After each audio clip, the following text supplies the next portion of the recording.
The first time you play the base game of Elden Ring, there's a lesson it wants to teach you right away, and that is that you don't have to fight things the moment that you see them. You can, and in fact you can beat them, but you don't have to. Elden Ring was the first time that the Souls games went into an open world formula. And one of the appeals of this formula is that when you encounter a challenge that's too difficult for you, you can go elsewhere. Anywhere elsewhere. Not just 2 or 3 places like you could in previous titles. A wide, sprawling map is laid out before you. And so if you find something that you can't beat comfortably, you can go off and gain levels, upgrade equipment, all while engaging with new and different content, and then come back to this boss at whatever point you like. This has always been a thing in Souls games, but it's a much more important thing in Elden Ring given its open world nature. This feeling of getting stuck and having to choose whether to power through or go elsewhere and get stronger is something Miyazaki has tried to replicate for this DLC.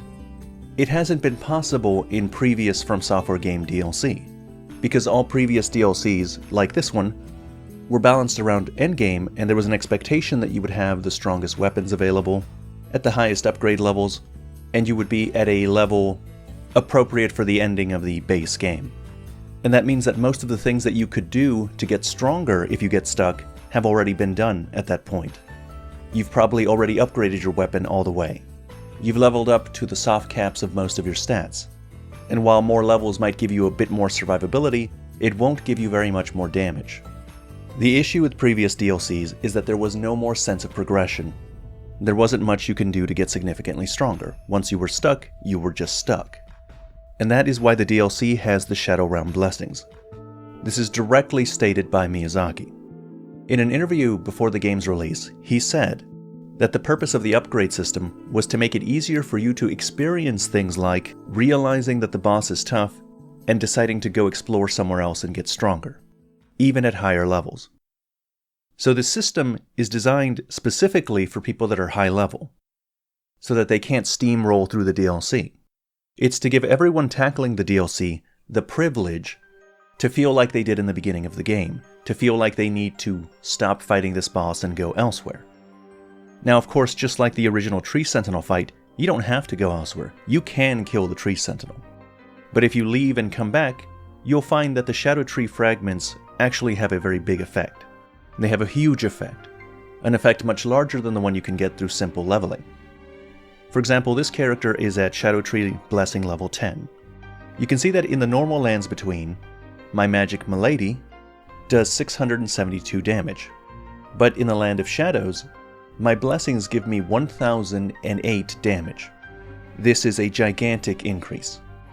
It's 50% more damage than I do normally, and it's a much bigger increase than I would be able to get with levels alone. If I poured every level into damage stats, I would be lucky if I got over 700. For damage, the Shadow Tree Blessing is the upgrade that matters, not anything else. And the same thing goes for the damage that you take. As you can see, in the normal lands between, my damage negation doesn't go above 25 for any stat. But in the Lands of Shadow, most of my damage negation stats are at 49. This means that it doubles, more than doubles, my damage negation. So as important as the Shadow Tree Blessing is for damage, it's even more important for your survivability. The bosses do so much damage and they have gigantic health pools, specifically because you're expected to find and use these Shadow Tree fragments.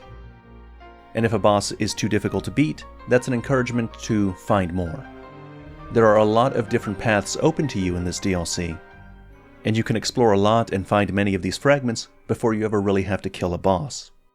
Now recently there have been a lot of negative reviews on Steam and other places, complaining about the difficulty of the bosses, and I'm not going to say that the bosses aren't difficult, or try and convince you that this is a good system if you don't think it is. If you believe it's unintuitive or the game doesn't clearly communicate it to you, or if you think it's not the damage but the boss's movesets that's ridiculous, that's fair, that's your opinion. But I suspect that some percentage of the people getting stuck on bosses simply didn't understand the importance of these fragments. I believe that it's intended that you upgrade as high as it will go by the time you get to the end of the DLC. Just to emphasize my point, I suspect that some people are going to think that a 10% increase in damage negation really isn't that important. But it is, in fact, and I'll explain why. This is a rudimentary explanation, and I'm not taking defense into account to make it simpler. Let's say you have 60% fire damage negation, and you take an attack, and the attack does 1,000 damage to you. And that's with 60% of it being negated.